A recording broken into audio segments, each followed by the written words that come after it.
When you're trying to create a new reality, it does require letting go of the old version and old structures and old patterns and old beliefs. But the part that's most important is having a regulated nervous system. And sometimes that looks like letting go of those old things a little bit slower than we anticipated. Sometimes we do have to stay a little longer in that job so that we could pay off our debt, so that we're not constantly thinking about our debt and our nervous system is dysregulated. Like when people talk about just embody the type of person who wouldn't care about debt or don't even give energy towards the debt, only focus on the money that is already yours. You just have to align yourself.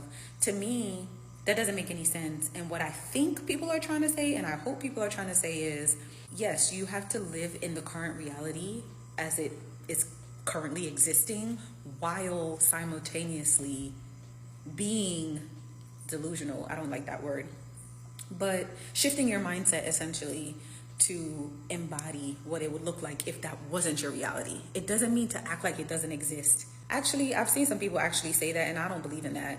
And I think this is where manifestation gurus and all the people go wrong, because they're not taking into account someone's lived reality. Like if someone has to make a choice between feeding themselves or paying their light bill, you want them to bypass all of that and be like, my light bill's already paid and I have food in my house.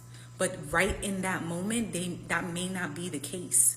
I think what the messaging should be is, yes, think like that as you're making steps to make that a reality. How you do that? You can ask for help, you can reach out to somebody, you can get creative and figure out ways to get access to more revenue or get support to pay for a bill or something. Like the two have to go hand in hand, and I think it's a disservice to preach that message. Like it's almost starting to feel like manifestation is only for the people who can afford it. You know what I mean? And when people come on here and say, well, I've been broke too and I manifested $1 million, they don't be talking about the how. They don't be talking about the action piece. They don't be talking about the nights that they were at home crying because the reality didn't look like what it looks like now. And they felt like giving up and they felt hopeless.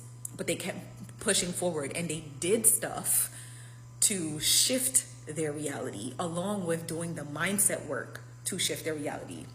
It's not just action, it's also mindset. So both of those two things have to happen.